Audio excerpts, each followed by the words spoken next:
2022년 1월 시릴간을 제압하고 한동안 MMA를 떠났던 은간우가 드디어 오는 10월 19일 2년 9개월 만에 MMA 무대로 복귀합니다. 그의 상대는 존 존스도 톰 아스피날도 아닌 아직은 생소한 이름 헤난 페레이라. 현재 PFL 헤비급을 점령했다고는 하지만 지구 1장 은간우의 이름값에는 미치지 못하는 게 사실입니다.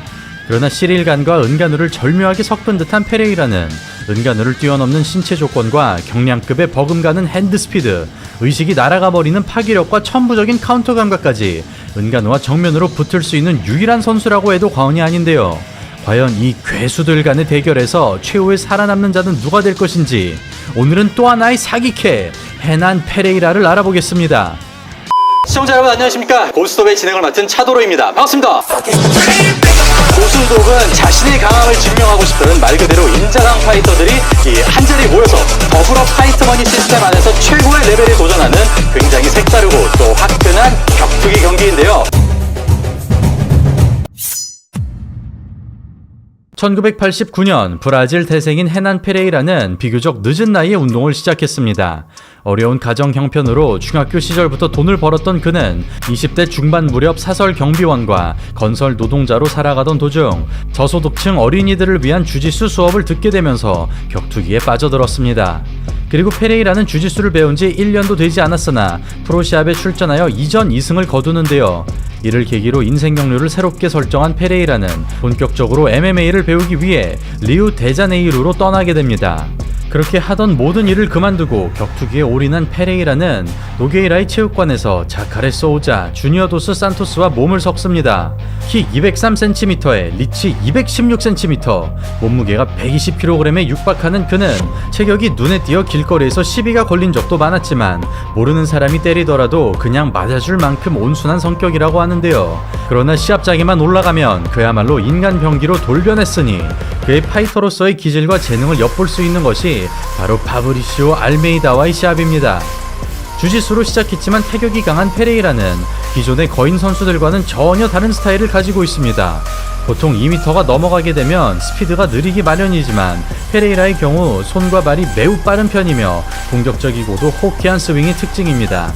또한 고층에서 벽돌이 떨어지는 듯한 파운딩과 케이지 레슬링이 강한 페레이라는 자신이 주도권을 잡을 경우 한없이 밀어붙일 수 있는 기술을 가지고 있는데요. 때문에 상대하는 입장에서 단번에 탑을 차지하지 못한다면 고공폭격에서 컨트롤로 이어지는 무한의 굴레에서 허덕일 수밖에 없습니다. 그렇게 MMA 5승 1패를 기록한 페레이라는 2019년 미국 무대로 진출합니다. 그는 LF에 입성과 동시에 헤비급 토너먼트에 출전하고 죽음의 망치질로 KO 직전까지 몰고 가지만 뒤통수 가격으로 어처구니 없는 반칙 패배를 당합니다. 그리고 만난 상대는 훗날 UFC로 가게 되는 제러드 반데라. 드디어 커리어 최초로 탑 클래스 파이터와 싸우게 된 것인데요. 레슬링 선수 출신에다 타격도 뛰어난 반데라는 기본기를 시험할 수 있는 더할 나위 없는 상대입니다. 그렇게 시작된 경기. 그동안 인파이팅을 즐기던 페레이라가 킥거리를 잡고 카운터를 위주로 풀어갑니다. 대치하는 것만으로도 압박감이 다가오는 반데라. 장신과 싸울 경우 킥을 비집고 들어가야 하기 때문에 단신의 입장에서는 선제 공격이 강제됩니다. 그러나 글러브가 얇은 MMA의 경우 한 방만 걸리면 KO로 이어지니 무작정 치고 들어갈 수도 없는데요. 그런 이유로 대치구도가 형성되자 정신없이 킥 견제가 날아오고 회심의 한 방이 적중하지만 맷집마저 만만치 않습니다. 흔들리는 와중에도 전진을 억제한 다음 클린치로 붙어버리는 페레이라. 기회가 날아가자 또다시 대치구도가 형성되고 이제는 풀스윙 러쉬도 통하지 않습니다. 거리에 따라 다른 공격을 택하는 페레이라. 상중하를 넘나들며 집요하게 괴롭혀주는데요. 그렇게 킥으로 교란시킨 다음 번개같은 원투를 터뜨리면서 거구의 상대를 한 방으로 침몰시켜버립니다. 장기인 하늘에서 떨어지는 파운딩과 어린이 교실에서 배운 트라이앵글 초크로 승리를 따내는 페레이라. 킥게임을 통한 펀치 셋업과 시원시원한 핸드스피드, 무엇보다 속도를 위해 주먹을 쥐지 않는 앞손과 이를 미끼로 활용하는 디테일이 돋보였습니다. 이렇게 반데라를 상대로 자신의 가치를 입증한 페레이라는 2021년 한창 공격적인 마케팅을 시도하는 PFL로 입성합니다. 그리고 그는 첫 경기부터 이보다 더 좋을 수 없는 최고의 기회를 맞이하게 되었으니 바로 전 UFC 헤비급 챔피언 파브리시오 베우둠. 페레이라의 입장에서는 브라질 헤비급의 세대 교체를 알릴 뿐만 아니라 이름값이 비교가 안 되는 거물이기 때문에 세계적으로 명성을 떨칠 수 있는 매치였습니다. 전성기가 지났다고는 하나 직전 경기에서 구스타브 손을 잡아낸 배우돔은 무려 12살이 많은데도 답독으로 평가받는데요. 헤비급 터줏대감과 특급 신예가 맞붙는 중요한 매치에서 황당한 사건이 벌어집니다.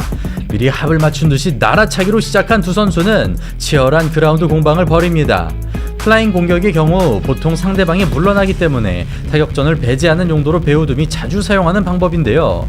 그런 베테랑다운 노련미로 그라운드로 끌고 간 배우돔은 스윕을 하는 순간 트라이앵글 초크를 낚아채면서 일찌감치 승기를 잡습니다. 그렇게 안바와 삼각을 캐치하던 이때 문제의 장면이 나옵니다. 파운딩 도중 페레이라가 어깨 위로 탭을 쳤으나 심판의 시야에서는 보이지 않는 각도였고 이를 포기로 간주한 배우돔이 서브미션을 풀어준 것이죠. 그러나 심판이 말리지 않는 이상 경기는 지속돼야 하기 때문에 페레이라의 파운딩 승리로 끝나고 마는데요.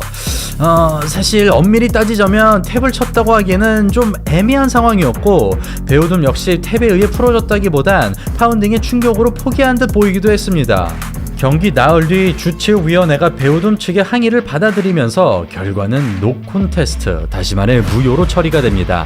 그렇게 석연치 않은 판정으로 1승을 날려버렸으나 기술을 제압하는 화력으로 무려 배우돔의 서브미션을 끊어버린 페레이라. 그는 주먹으로 파란을 일으켰던 은간우와 비슷한 행보를 걷게 되는데 선수 생명을 넘어 물리적 생명이 걱정될 만큼 잔인한 KO를 연출하면서 인간보다는 괴수에 가까워졌음을 증명합니다. 그리고 그는 헤비급에서는 도저히 나올 수 없는 움직임을 현실로 구현하는데요. 태클로 들어오는 상대에게 정강이 프론트킥을 장렬하면서 두 경기를 합쳐 56초 만에 마무리 짓습니다. 그런 그조차 어쩔 수 없는 인간임이 밝혀지게 되었으니 UFC에서 넘어온 클리드송 아브레오에게 3라운드 동안 봉쇄당하고 만 것입니다. 그렇게 테이크다운 디펜스와 하위 포지션의 약점을 드러내면서 오랜만에 패배를 맞이하고 마는데요. 불행 중 다행으로 클리드송이 약물 검사에 실패하는 바람에 이 경기 역시 무효, 노콘테스트 처리가 됩니다. 그 뒤 미루코 크로캅의 제자 안테 델리아를 만난 페레이라는 지난 경기와 흡사한 패턴으로 패배합니다. 그는 델리아의 엄청난 근력이 속수무책으로 끌려가고 자신이 때려눕히던 방식을 똑같이 경험하면서 1라운드를 넘기지 못합니다. 그렇게 힘센 레슬러들에게 취약점을 드러낸 페레이라는 무려 3경기 연속으로 한계를 넘어서지 못하는데요. 그는 다게스탄 출신의 파이터에게 같은 방식으로 당하지만 이번에도 상대가 약물에 걸리면서 노콘테스트로 변경됩니다. 그리하여 기록상으로는 1패에 그쳤지만 경기 내용을 따지고 보자면 솔직히 이전까지의 포스가 무색하게 무기력한 모습을 노출한 페레이라. 다행히 상대 선수의 실격으로 토너먼트 다음 라운드에 진출한 그는 오랜만에 시그니처인 기습 원투와 이어지는 폭풍 연타를 선보이면서 1라운드 KO와 함께 그동안의 부진을 만회합니다. 특히 덮어두고 몰아치는 게 아니라 절묘한 위치 선정으로 최대 거리에서 때리는 디테일은 타고났다고 밖에 설명할 수 없었는데요. 이어지는 경기에서 그는 다시 한번 강적을 맞이했으니 바로 UFC 출신의 자유로운 타격가 모리스 그린입니다. 키 201cm에 리치 208cm로 보통 체격에서 먹고 들어가는 페레이라에게 부담스러운 상대인 그린. 때문에 원거리 공방에서 애를 먹을 것으로 예상됐으나 압박을 느낀 그린이 알아서 케이지에 몰립니다. 타격가를 맞이하자 열린 스탠스로 잡아두는 페레이라. 7일간이 연상되는 스피드한 몸놀림을 구사하고 앞손 싸움과 연계되는 단발킥을 넣어주면서 싸울 의지 자체를 꺾어버립니다. 한층 자연스러워진 헤드워크와 거리를 조절하는 스위칭 스텝, 이득만 보고 빠지는 바디잽을 토대로 큰 그림을 그리는 페레이라. 상대는 때리지 못하고 자신만 닿을 수 있는 거리를 절묘하게 유지하고 대치 공백을 킥으로 메꿔주면서 체력까지 안배합니다. 그렇게 UFC 파이터를 상대로 격차를 드러내던 페레이라는 세컨으로 참여한 존 존스 앞에서 무자비한 KO를 만드는데요. 다가오는 순간 날벼락 같은 오른손을 터뜨리면서 이번에도 1라운드를 넘기지 않습니다. 주요 장면을 다시 보겠습니다. 앞발만 집어넣는 원스텝과 손싸움으로 주도권을 가져가던 페레이라는 중앙에서는 카프킥, 케이지에 몰리면 선제 공격을 반복하고 대치하는 것만으로도 압박을 받은 그린은 급속도로 체력이 빠졌습니다. 손해가 누적되자 돌진으로 흐름을 바꿔보려 했지만 잔발 스텝으로 카운터를 준비하던 페레이라는 일격으로 끝장내버렸는데요. 상대가 알아채지 못할 만큼 슬그머니 빠진 다음 뒷손이 나오기도 전에 카운터를 장렬하면서 닿는 순간 전원이 꺼져버리는 무시무시한 괴력을 뽐냈습니다. 다시 말해 체격이나 운동 능력만으로 이기는 게 아니라 튀어나오도록 판을 설계하고 최적의 타이밍을 위해 셋업을 깔아두는 등 보다 기술적으로 눌러버린 페레이라. 이 승리로 PFL 토너먼트 결승에 안착한 그는 또다시 악몽 같은 상대를 만나게 되는데 바로 당시 전적 32승 7패의 데니스 골초프입니다. 러시아 국적으로 삼보 세계 챔피언을 2차례나 차지한 골초프는 완벽한 그래플링, 심지어 타격까지 뛰어난 최악의 상성인데요. 그동안 러시아나 주변국들만 만나면 정신을 못 차렸던 페레이라에겐 반드시 넘어서야 되는 벽이었습니다. 그렇게 시작된 경기, 평소보다 신중하게 풀어가던 페레이라가 첫 번째 태클을 막아냅니다. 태클로 속여주고 타격으로 넘어가는 골초프, 이에 하단 대신 클린치로 붙어보는 골초프, 삼보식 테이크다운이 효과적으로 먹히는데요. 그동안 등을 대고 누웠을 때 활로를 뚫지 못했던 만큼 역시나 반전을 일으키지 못합니다. 베이스 잡고 새우빼기를 시도하지만 무던하게 제압하는 골초프, 생각보다 손쉽게 테이크다운에 성공한 만큼 이런 양상이 다음 라운드에도 이어질 수 있기 때문에 크게 체력을 쏟지는 않습니다.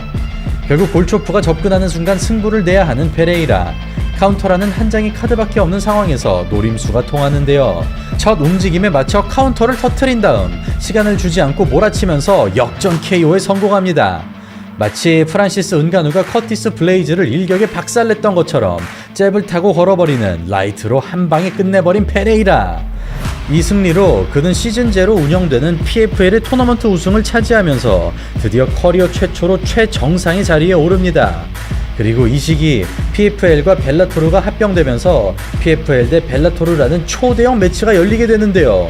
각 단체를 대표하는 슈퍼스타들이 총 출동한 가운데 페레이라는 벨라토르 헤비급 챔피언인 라이언 베이더와 메인 이벤트에 오릅니다. 그리고 페레이라는 여전히 출중한 기량의 베이더를 맞이하며 한 번의 공격으로 깔끔하게 끝냅니다. 베이더 역시 투스텝 잽 이후 사각으로 빠졌으나 빠지는 속도보다 주먹이 먼저 당도한 것이죠. 물론 헤비급의 경우 UFC조차 고인물 현상이 극심한 만큼 로스터가 빈약한 게 사실이지만 헤비급 한정으로 세계 2위 단체에서 정상을 차지했다는 것은 UFC에서도 통용될 수 있음을 의미하는데요. 그렇게 월드클래스 반열에 오른 페레이라는 오는 10월 19일 드디어 은가누와 싸우게 되었으니 분명 페레이라의 약점인 하단 태클이 가능한 은가누라 할지라도 경기가 타격으로 진행될 경우 결코 안심할 수 없는 상황입니다. 개인적인 생각으로는 만약 은가누가 수싸움을 걸어온다면 오히려 낭패를 볼 가능성이 있습니다. 은가누의 약점 중 하나는 대치구도에서의 부족한 옵션으로 만약 견제성 킥에 당하게 되면 모리스 그린처럼 밀고 들어와야 되는 상황에 처하기 때문에 이때 스트레이트가 터질 수 있는 최적의 환경이 만들어지게 됩니다. 그러나 주먹이 섞이는 공방에서는 은가누 역시 저본 역사가 없기 때문에 만약 레슬링을 택하지 않는다면 일합승부로 끝날 것 같은데요. 부정타는 소리하면 안 되겠지만 서로의 화력을 경계한 나머지 은가누 대 루이스전의 양상으로 굉장히 지루한 경기가 펼쳐질 가능성도 있을 것 같긴 합니다. 근데 두 선수의 최근 행보를 생각하면 0.1초 차이로 말 그대로 찰나의 순간에 한 선수가 쓰러질 가능성이 굉장히 높기 때문에 이 부분에 기대를 걸어주셔도 좋을 것 같습니다. 자, 과연 우주괴물 프란시스 은가누를 꺾고 해난 페레이라가 지구 최강의 헤비급으로 등극할 수 있을까요? 얼마 남지 않은 두 선수의 경기를 주목해 주시길 바라며 오늘 영상 이만 마치도록 하겠습니다. 저는 차도였습니다. 감사합니다.